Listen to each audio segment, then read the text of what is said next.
ante las mareas de todos los días.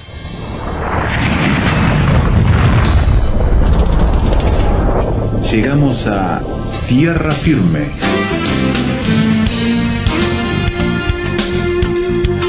Diálogos de actualidad con Salvador de Lutri.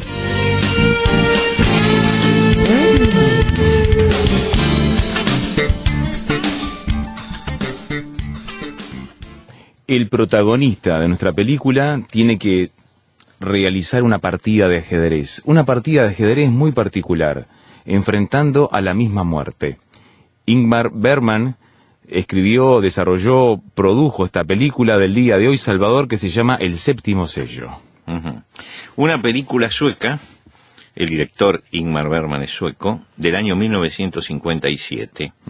Y es una película muy interesante porque pertenece a ese cine del cual a veces hablamos en nuestro programa, que es ese cine que hizo pensar a toda una generación.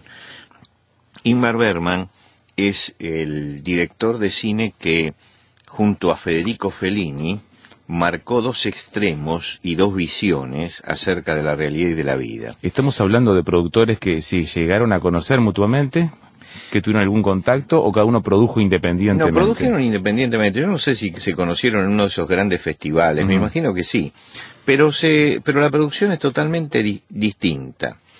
Pero en la década de 1960, cuando el cine se hacía justamente, era un cine pensante, ¿no? En el año 57, 1957, sale El séptimo sello, y en el año 1960, La Dolce Vita. Claro. Lo que quiere decir que dos directores dieron su máxima obra prácticamente con 3 años de diferencia. Y esto dividió un poco las aguas en ese momento. Yo recuerdo una charla que tuve ya cuando era muy anciano, con Ernesto Sábato.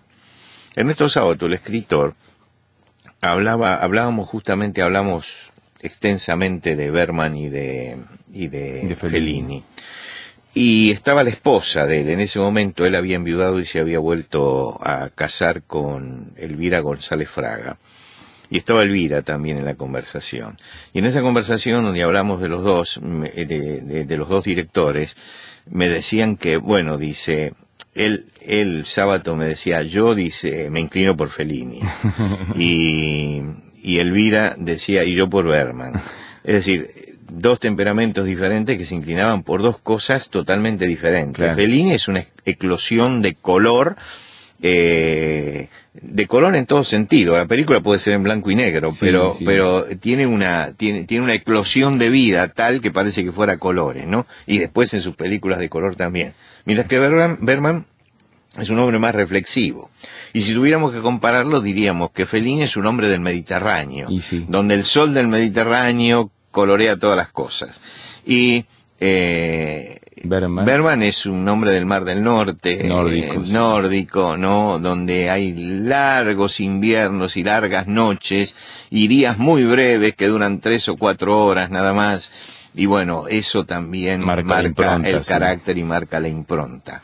Es profundamente reflexivo, pero es es la antiteología en el cine. Mira. Y por eso es tan interesante Bergman, porque Bergman el planteo que se hace es un planteo teológico. Siempre es un planteo teológico. Asombra, su cine claro, es un planteo teológico. Asombra que empiece con textos bíblicos, incluso sus películas, ¿no? Claro, lo que pasa es que él es el segundo hijo de un pastor luterano. ¿Qué te parece? Entonces fue criado en cierta línea del protestantismo tremendamente rígida, inflexible y con una conciencia permanente de la presencia del pecado y del castigo, que no le permitió ver la grandeza de la misericordia de Dios. Y yo creo que ahí hay uno de los problemas que ha tenido muchas líneas protestantes, no digo todo el luteranismo, muchas líneas protestantes, que hicieron tanto, pero tanto hincapié en el pecado, y el pecado es la gran tragedia porque el pecado lleva a Cristo a la muerte, ¿no es cierto? Él murió por nuestros pecados, que dejaron de ver la gloria de la resurrección, de la vida, de que el cristianismo no es rigidez de muerte, sino que es eclosión de vida. Claro. y esto lo marcó a Bergman para siempre, lo marcó en su obra, lo marcó a él como persona. Él lo dice en su autobiografía, que él vivió traumáticamente los primeros años de su vida, ¿no? Y en medio de todo eso se transforma en un cineasta. Y en su cine va a reflejar el problema espiritual que tiene. ¿Y cuál es el problema espiritual que tiene? El problema espiritual que tiene aparece en El Séptimo Sello y aparece en otras películas como El Silencio, varias películas de él. El problema que él tiene es que es el silencio de Dios. Entonces El Séptimo Sello está basada en un versículo de Apocalipsis. Y cuando el Cordero rompió el séptimo sello del rollo, hubo silencio en el cielo durante una media hora. Apocalipsis 8:1. Bueno, sobre ese versículo del silencio de Dios, es que él arma su historia. Y una historia que la coloca en el mundo medieval, ¿sí? En el mundo medieval hay un caballero que se llama Antonius Block, un caballero cruzado que regresa con su escudero de la cruzada, y que al regresar encuentra que la ciudad donde él había vivido, el pueblo donde él había vivido, la aldea, ha sufrido los efectos de la peste, y que viene la muerte inevitablemente para él. Claro. Entonces la muerte se enfrenta con él. La personifica. Claro, la personifica. Y él dialoga con la muerte y le propone una partida de ajedrez. Que jueguen una partida de ajedrez. El que gana, sí, ¿no? Si él gana, se queda con la vida. Y si gana la muerte, entonces muere. Entonces, esa partida de ajedrez, que se va prolongando, es una partida de ajedrez, no solamente está el tablero, es una partida ideológica, claro, donde él conversa con la muerte, ¿no? Habla con la muerte. Y se va desarrollando la vida de él, y la presencia de la muerte va apareciendo sucesivamente, en esa lucha, es interesante porque el ajedrez es la lucha de las piezas blancas contra las piezas negras, ¿no? Y en esa lucha, en esa guerra, alguien tiene que vencer.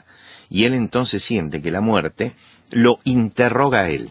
Es interesante la película, porque no es él solamente interrogando a la muerte, es la muerte presentándose delante de él y abriendo en él todos los interrogantes, lo que quiere decir que la muerte despierta preguntas, le está preguntando a él también. Es un juego dialéctico. Es un juego dialéctico que tienen los dos. Y es muy interesante ese juego dialéctico porque va desnudando las raíces del alma del hombre, cuyo gran problema es ese enfrentamiento final con la muerte, que puede tratar de eludirlo, pero que finalmente se impone. Y es lo que muestra Bergman, que se va a imponer finalmente eso. Porque el caballero llega con su escudero, claro. John llega con el escudero, y el escudero, por supuesto que tiene todas las características de los escuderos de la época, sí. ¿No? Caballeresca, sí. Se encuentran con una comarca que está diezmada, y encuentran también a José y María, y José y María son una pareja de cómicos que van de pueblo en pueblo mostrando su arte. Y es interesante porque es la antítesis, José es la antítesis de lo que es el caballero. Él es muy simple, y la fe de él es muy simple. Hasta la esposa desconfía de la fe de él, ¿no? Porque decía, bueno, hoy vi a la Virgen, y la vio, ¿no? Sí. Y la esposa le desconfía, claro. ¿No? Pero es ese hombre toda credulidad, toda simpleza, que va avanzando, ¿no? Y hay un choque entre José y María y el caballero, porque este vive la fe, y la vive con simpleza. Claro. Y el caballero tiene una fe compleja, ¿no? Una fe que un razonamiento complejo que lo atormenta y que le impide llegar a la fe. Entonces, tropieza él contra la simpleza del otro y su complejidad, pero ve que el otro en su simpleza puede ejercitar la fe que él no puede ejercitar. Y él sigue con su torneo con la muerte y con el problema que trae este torneo donde la muerte se está haciendo presente y se va a imponer, y él tiene que pedirle respuestas. Hacemos una pausa en la charla con Salvador de Lutri. Estamos mirando una de las obras cumbre de este productor sueco que es Ingmar Bergman, y ya volvemos, El Séptimo Sello. Música y palabras para vivir mejor. Radio Transmundial Uruguay, 610 AM. Comunicando esperanza al mundo. Radio Transmundial lo escucha. Nuestro SMS es el 091-610-610.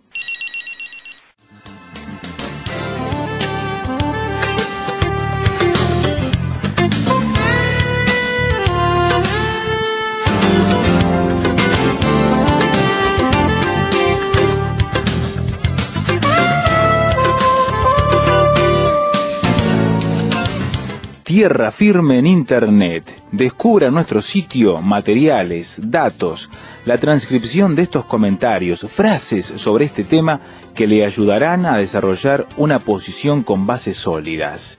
Visítenos en www.tierrafirmertm.org www.tierrafirmertm.org. Tierra Firme es una producción de Radio Transmundial.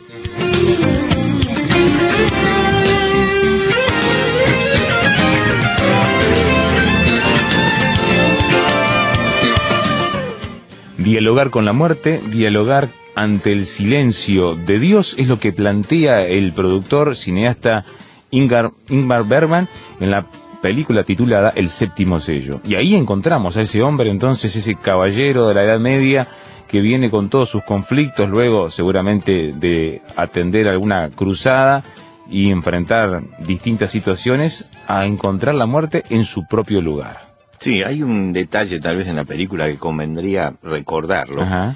Que en un momento el escudero de Bloch libra a una jovencita de ser violada. Y el que la iba a violar es Raval. ¿Y Raval quién es? Es el teólogo que convenció al caballero de que tenía que irse a las cruzadas. ¡Qué increíble! Entonces muestra esas contradicciones que todavía son peores. Y el hombre está solo porque descree de la fe de un teólogo, ¿no? que está violando a una chica, que tiene esa perversión. Y en un momento entra a una iglesia. Y en la iglesia hay un pintor que está pintando un cuadro terrorífico, de juicio, y él se va a un confesionario para confesarse. Uh-huh. Entonces se sienta en el confesionario y él no sabe que quien está dentro del confesionario es la muerte. Entonces el diálogo que se suscita es el diálogo entre el hombre y la muerte, aunque él no sabe que es la muerte la que está hablando. Y entonces él dice, quiero confesarme y no sé qué decir. Mi corazón está vacío. El vacío es como un espejo puesto delante de mi rostro y al contemplarme siento un desprecio profundo de mi ser.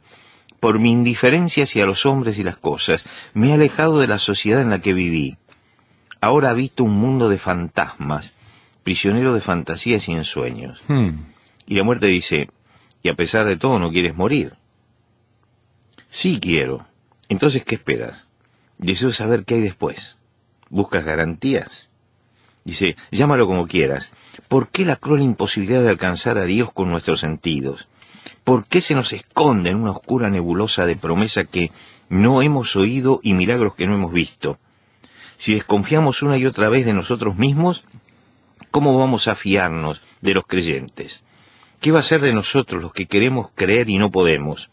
¿Por qué no logro matar a Dios en mí? ¿Por qué sigue habitando en mi ser? ¿Por qué me acompaña humilde y sufrido a pesar de mis maldiciones que pretenden eliminarlo? ¿Me oyes? Te oigo. Uh-huh. Yo quiero entender, no creer. No debemos afirmar lo que no se logra demostrar. Quiero que Dios me tienda la mano, vuelva su rostro hacia mí y me hable. Y la muerte le dice, él no habla. Clamo a él en las tinieblas. Tal vez no hay nadie. Pero entonces la vida perdería todo sentido. Nadie puede vivir mirando a la muerte y sabiendo que camina hacia la muerte. Y la muerte dice, la mayor parte de los hombres no piensan en la muerte. Y esta es una verdad tremenda. Sí, sí. No piensa en la muerte ni en la nada. Entonces dice, pero un día llegan al borde de la vida y tienen que enfrentarse a las tinieblas. Sí, y cuando llegan, calla, sé lo que vas a decir, que nos hacen crear el miedo a una imagen salvadora que llamamos Dios. ¿Te está preocupando? Le dice la muerte. Y Antonio dice, hoy ha venido a buscarme la muerte. Claro, él no sabe que está hablando con la muerte. Impresionante. Estamos jugando una partida de ajedrez. Es una prórroga que me da la oportunidad de hacer algo importante. Y la muerte pregunta, ¿qué piensas hacer? He gastado mi vida en diversiones, viajes, charlas sin sentido. Mi vida ha sido un continuo absurdo. Creo que me arrepiento. Fui un necio. En esta hora siento amargura por el tiempo perdido, aunque sé que la vida de casi todos los hombres corre por los mismos cauces. Por eso quiero emplear esa prórroga en una acción única que me dé paz. Y la muerte dice, por eso juegas al ajedrez con la muerte. Es decir, le va a revelar una jugada maestra y ahí recién se va a dar cuenta que él está hablando con la muerte, que no hay jugada maestra que pueda librarlo de la muerte. Claro. Pero yo creo que en este diálogo está toda la antiteología de Bergman, tal cual, ¿no es cierto? Tal sí. cual. Habla de la gran necesidad, de la gran angustia. Yo recuerdo que cuando salió esta película se daban en los cines en el centro de Buenos Aires y en los cafés, que son los lugares de reunión muy típicos de Buenos Aires. A la salida. ¿no? A la salida. Se reunía la gente a conversar sobre esto, a discutir sobre esto, a discutir lo que Bergman había querido decir. Y muchos éramos muy jóvenes cuando se dio esta película, muy jóvenes, pero estábamos y entramos en esos debates.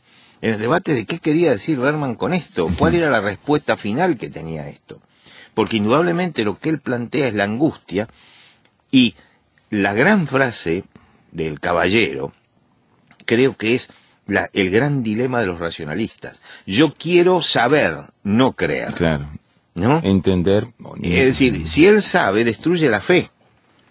Es lo que pensaba. Sí. Porque ya no necesita fe. Es decir, si yo puedo demostrar a Dios y tengo la evidencia, ya no necesito creer. Entonces él tiene ese problema con la fe.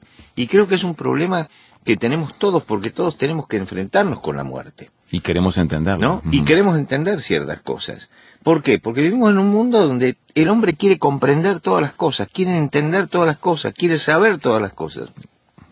Y cuando no puede entender algo, no puede saber algo, inventa alguna forma de explicárselo. Claro. Porque no puede estar en la ignorancia.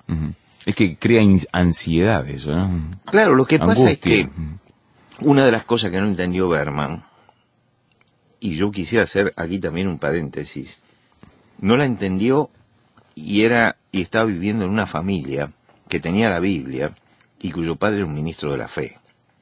Y esto es un llamado a todos los ministros de la fe, a ver qué es lo que están predicando y qué es lo que están haciendo con su propia familia y con sus propios hijos. Porque a veces hay extremos, tanto las rigideces como las grandes libertades hacen mal a la familia, hacen mal a la familia. Yo creo que la angustia de la que habla Bergman está hablando del gran fracaso espiritual de él y está hablando también del gran fracaso espiritual de su familia. Las dos cosas. No le quito responsabilidad a Bergman, porque cada uno tiene que enfrentar la realidad de Dios y de la trascendencia. Pero tengo que pensar también si le habrán explicado el Evangelio como el Evangelio es, y si se lo habrán transmitido como el Evangelio es.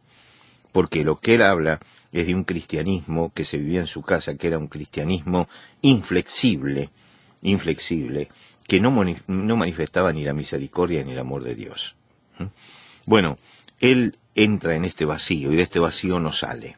Claro. Y este vacío lo arroja a un final abierto en la película, ¿no? Un final abierto donde, bueno, ellos llegan al final y queda el interrogante, porque Bergman quiere poner el interrogante, quiere que haya algo que sea el silencio realmente, de que para él sigue Dios siendo silencioso.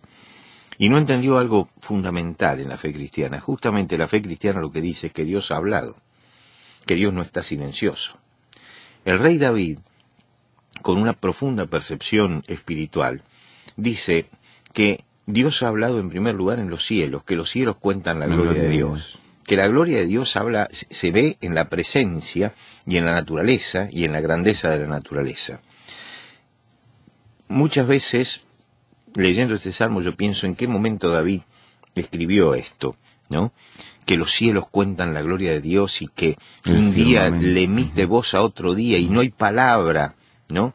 No existen las palabras, no es oída su voz, pero se entiende, pero por toda la tierra se oye su voz. Es decir, hay una presencia de Dios en la creación que es importante, que parece que Berman nunca pudo percibir, o no quiso percibir, que es la grandeza de Dios. Y a veces me pregunto, ¿en qué momento David escribió esto? Bueno, seguramente se necesita mucha madurez en la vida para llegar a entender ciertas cosas, pero trae el recuerdo de su tiempo de pastor, donde habrá visto muchas noches, habrá visto el cielo, ¿no? Y a veces hay que sacar los ojos de los libros y de las ideologías para levantarlos al cielo y para ver la grandeza de Dios, porque Dios estaba allí hablando. Y Dios ha hablado por su Hijo, ha hablado por Jesucristo. Allí está el mensaje y la palabra de Dios. El evangelista Juan, cuando comienza su evangelio, habla de Jesucristo como el verbo de Dios, como la palabra de Dios, como la encarnación de Dios, como la forma que tiene Dios de hablar. Quiere decir que tenemos no solamente la presencia de Dios en la creación, sino que tenemos también la presencia viva en Jesucristo, la palabra encarnada, la palabra hecho hombre, que es lo que recordamos en la Navidad, que Dios se hizo hombre, que se encarnó. Esa palabra es la que hay que escuchar. Si Berman hubiera escuchado la palabra esa, y no tal vez la de las prédicas que escuchaba, sino esa que aparece en el Evangelio, hubiera descubierto que el Evangelio es vida y el Evangelio es alegría. Que la encarnación de Jesús viene rodeada con mensajes de alegría. Os doy nuevas de gran gozo que será para todo el pueblo. Y que termina la historia del Evangelio con un toque de alegría, con el toque de la resurrección, del Cristo presente y vivo, y que los primeros cristianos comían el pan por las casas con alegría y sencillez de corazón. Y uno nota que Berman siente que el cristianismo es una profunda tristeza y que él vive en una profunda tristeza. No alcanzó a descubrir la alegría de la fe, la alegría del cristianismo, la alegría de creer.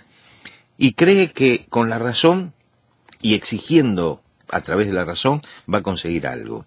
Y no se exige, porque la fe está más allá de la razón. No niega la razón, de ninguna manera, ni la contradice, pero nos da una respuesta que va más allá de la razón. En el fondo, el pensamiento de Berman tiene una gran carga de soberbia. De la soberbia de creer que el hombre puede conocerlo todo y saberlo todo, que todo lo pueden captar sus sentidos. Y hay cosas que van más allá. Sí, como decía el personaje de Hamlet, le dice a Horacio, hay cosas, Horacio, en el cielo y en la tierra que no caben en tu filosofía. Que van más allá de tu filosofía. Y hay cosas que van más allá del razonamiento. Yo he visto muchas veces esta película. Muchísimas veces. Además la he enseñado en seminarios esta película. Paso la película y la voy explicando escena por escena. Y hago hacer trabajos prácticos sobre esta película. Porque creo que es muy importante la forma en que Berman refleja el alma humana. Y creo que marcó un hito. Porque hizo en su momento discutir el tema de la presencia de Dios y la presencia de la muerte a toda una generación. Y creo que es una discusión que nos debemos en este tiempo de frivolidad. Pensar un poco en la trascendencia, pensar en la muerte y pensar en qué respuesta tenemos para eso. Y pensar que Jesucristo es la palabra de Dios que ha hablado, que no ha guardado silencio. Porque Dios está siempre presente, pero también Dios no está callado, Dios está hablando. Y ese Dios que habla quiere hablarnos al alma y al corazón para que no tengamos estos diálogos tremendos con la muerte, sino que nuestra vida sea un diálogo con la vida.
Escuchábamos una suite de la película Frutillas Salvajes o Cerezas Salvajes, como se traduce del inglés esta película del director sueco Ingmar Bergman, que era parte hoy con el Séptimo Sello, pero utilizamos la música del mismo compositor de la otra película, Erik Nordgren, y esta obra que se llama Recuerdos, para ilustrar también lo que es el arte de este compositor sueco y el músico que lo acompañaba también en esta película que hemos hablado el día de hoy. Le invitamos ahora a opinar sobre lo que ha escuchado y esta manera de entender la revelación bíblica por un compositor y por un productor cinematográfico. En nuestro sitio web, tierrafirme.rtm.org, va a encontrar todos los elementos de este programa, el audio para poder escucharlo nuevamente, el archivo MP3 para descargarlo gratuitamente, opinar, participar y muchas cosas más que están allí. tierrafirme.rtm.org. Desde allí conectarse también a las redes sociales y mantenerse en sintonía y actualizado lo que estamos desarrollando. tierrafirme.rtm.org. Esperamos que todo este material les sirva para poder construir una opinión informada sobre esta temática, poder discutirla con otras personas, compartirla y utilizarla como herramienta para acercar la fe en medio de tanta desazón que hay al enfrentar la muerte de muchas personas. Una vez más el sitio web tierrafirme.rtm.org. Le esperamos la próxima, cuando anunciemos una vez más Tierra Firme.